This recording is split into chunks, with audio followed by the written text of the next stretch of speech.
Alhamdulillahirabbil alamin. Wal aqibatu lil muttaqin wala udwana illa 'alal zalimin. Asyhadu an la ilaha illallah wahdahu la syarikalah wa asyhadu anna Muhammadan abduhu wa rasuluhu la nabiyya ba'dah. Allahumma shalli wa sallim wa barik ala nabiyyina Muhammadin wa ala alihi wa ashabihi ajma'in, amma ba'd. Faya ayyuhal muslimun usikum wa iyaya bitaqwallah faqad fajal muttaqun. Ya ayyuhalladzina amanu taqullaha haqqa tuqatih wa la tamutunna illa wa antum muslimun. Wa qala Allahu ta'ala fi kitabil karim, a'udzu billahi minasyaitonir rajim. Yas'alunaka madza yunfikun qul ma anfaqtum min khairin falil walidaini wal aqrabin wal yatama wal masakini wabnis sabil wa ma anfaqtum min khairin fa innallaha bihi alim. Hadirin jamaah salat Jumat rahimakumullah. Alhamdulillah, kita bersyukur kepada Allah Subhanahu wa taala. Pada siang hari ini Allah masih memberikan nikmat kepada kita, nikmat sehat, nikmat sempat. Lebih-lebih Allah masih memberikan kepada kita nikmat iman dan Islam. Sebagai wujud rasa syukur kita atas nikmat yang telah Allah berikan kepada kita, khatib mengajak kepada diri sendiri dan jamaah rahimakumullah, mari kita gunakan seluruh nikmat itu untuk bersungguh-sungguh melaksanakan perintah Allah dan bersungguh-sungguh menjauhi larangan-larangannya. Salawat dan salam kita aturkan kepada Nabiullah Muhammad Rasulullah sallallahu alaihi wasallam, kepada keluarganya, sahabat-sahabatnya, tabi'in, sampai kepada kita semua yang insya Allah senantiasa menjalankan sunnah-sunnahnya. Hadirin jamaah salat Jumat rahimakumullah. Allah Subhanahu wa taala berfirman di dalam surat Al-Baqarah ayat 215, sebagaimana yang saya baca dalam muqaddimah, yang artinya mereka bertanya kepadamu Muhammad tentang apa yang mereka infakkan. Jawablah, apa saja harta yang kamu infakkan hendaklah diberikan kepada orang tua, kepada kerabat, anak yatim, orang miskin, dan orang yang dalam perjalanan. Dan apa saja yang kebaikan yang kamu lakukan, maka Allah Maha mengetahui. Hadirin jamaah salat Jumat rahimakumullah. Ayat ini menurut Ibnu Abbas jawaban atas pertanyaan para sahabat tentang jenis harta. Harta apa saja yang harus mereka infakkan, dan kepada siapa harta itu harus diinfakkan. Maka Allah Subhanahu wa taala memberikan jawaban kepada Rasulullah sallallahu alaihi wasallam, "Qul ma anfaqtum min khairin." Katakanlah wahai Muhammad, apa yang kamu infakkan min khairin. Khair di dalam konteks ayat ini adalah harta. Khair artinya kebaikan. Apa yang kamu infakkan dari hartamu. Ada 4 aspek dalam potongan ayat ini. Ma anfaqtum min khairin. Yang pertama, kita harus pastikan objek barang yang kita infakkan harus betul-betul halal. Barangnya harus betul-betul bersih. Tidak boleh barang yang kita infakkan sesuatu yang dilarang oleh Allah Subhanahu wa ta'ala.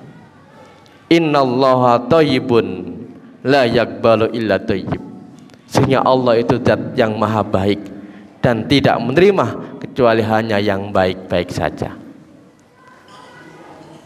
Ini yang pertama, barangnya harus halal dari sisi zatnya.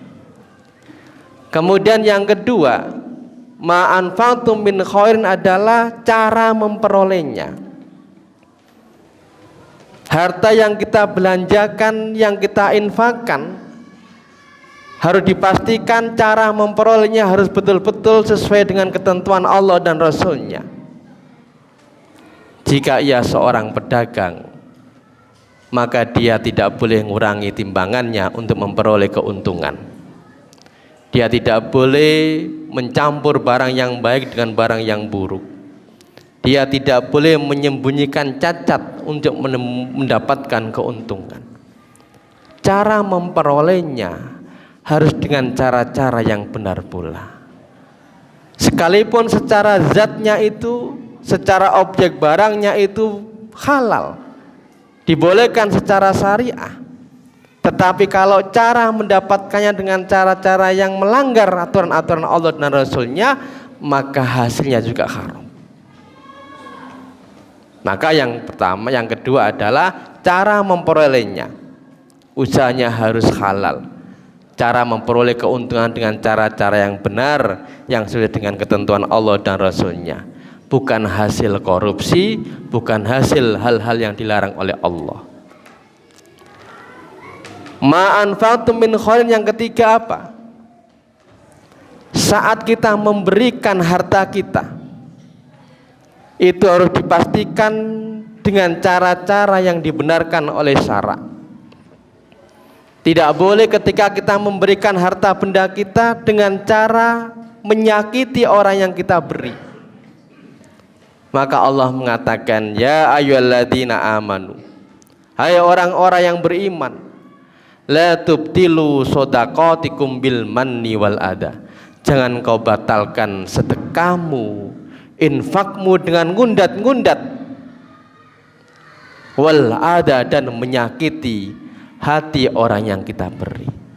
Cara memberikannya harus dengan cara yang baik.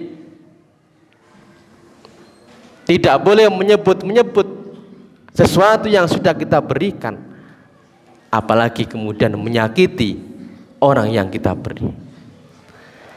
Kemudian aspek yang keempat, ma anfaqtum min khairin adalah tujuan. Jangan sampai kita memberikan sesuatu harta benda yang kepada orang itu digunakan tujuannya adalah hal-hal yang diharamkan oleh Allah Subhanahu wa ta'ala. Maka dalam konteks hukum, dalam kaidah usul dikatakan al-wasail laha ahkamul maqasid. Hukum sarana itu berkait dengan hukum tujuan. Sekalipun kita memberikan itu suatu hal yang boleh secara agama, tetapi jika tujuannya digunakan untuk hal-hal yang dilarang oleh agama, maka kita berarti memberikan sarana kepada sesuatu yang diharamkan oleh Allah Subhanahu wa ta'ala. Inilah 4 aspek dari redaksi ayat ma anfaqtum min khairin.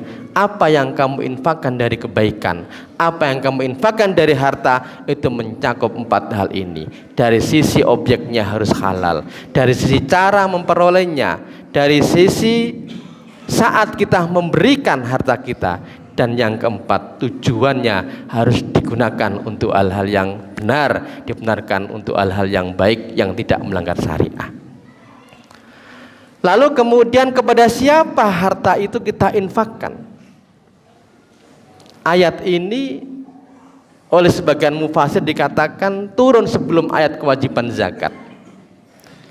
Maka prioritas pertama, karena ibadah infak itu sunnah, maka prioritas tasarruf pertama adalah falil walidaini, untuk kedua orang tua. Yang kedua wal aqrabin, untuk kerabat.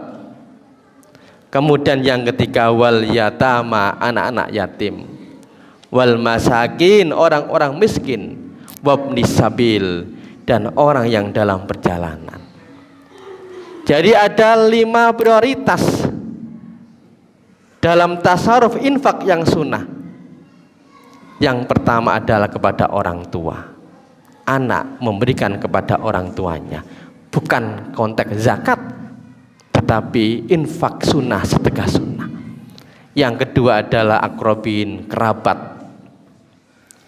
Kemudian yang ketiga anak yatim, keempat orang miskin dan ibnu sabil. Dari 5 tasawuf orang yang berhak menerima infak yang sunnah ini, maka ada 2 dimensi yang bisa kita dapatkan. Yang pertama adalah dimensi kekerabatan. Infak kepada kerabat, infak kepada sanak kerabat itu ada 2 pahala. Pahala infaknya sendiri, dan kedua pahala menjalin silaturahim kita dengan kerabat itu. Kemudian aspek yang kedua adalah aspek kemanusiaan. Kita berbagi dengan anak-anak yatim, kita berbagi dengan orang-orang miskin, dan kita berbagi dengan ibnu sabil, orang yang dalam perjalanan. Maka kemudian Allah Subhanahu wa taala menutup ayat ini, wa ma anfaqtum min khairin, dan apa yang kamu infakkan dari harta yang kamu miliki, fa innallaha bi alim, maka sesungguhnya Allah zat yang maha mengetahui. Hadirin jamaah salat Jumat rahimakumullah, dari potongan ayat ini maka Allah Subhanahu wa taala sangat menghargai setiap infak, setiap kebaikan yang kita lakukan, tidak melihat besar atau kecil. Kalau itu didasarkan niat karena Allah Subhanahu wa taala, maka sungguh Allah maha mengetahui. Ayat ini juga menjadi motivasi kepada kita, dorongan kepada kita untuk senantiasa melakukan kebaikan sekecil apapun, maka Allah maha mengetahui atas perbuatan baik yang kita kerjakan. Aqulu qouli hadza wa astaghfiru innahu wal ghafurur rahim.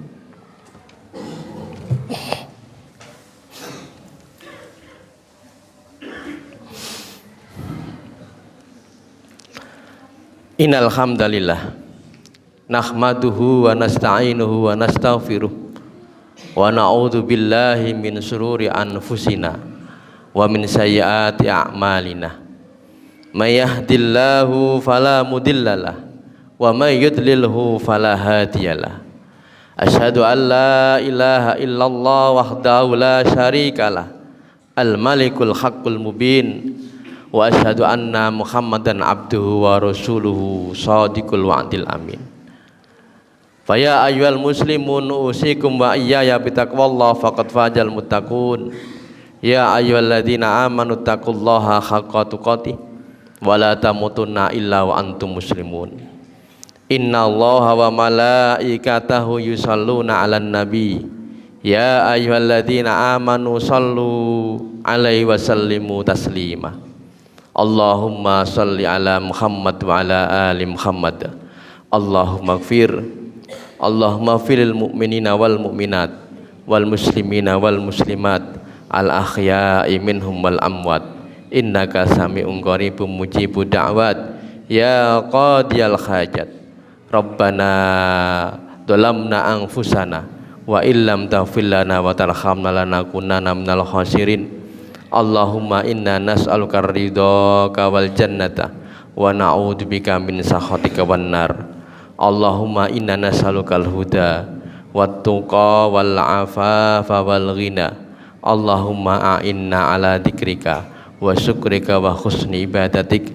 Rabbana la tu'akhidna in nasina aw akhtana. Rabbana wa la tahmil alaina isran kama hamaltahu 'alal ladzina min qablina. Rabbana wa la tuhammilna ma la taqata lana bih wa'fu anna waghfir lana warhamna anta maulana fansurna 'alal qaumil kafirin.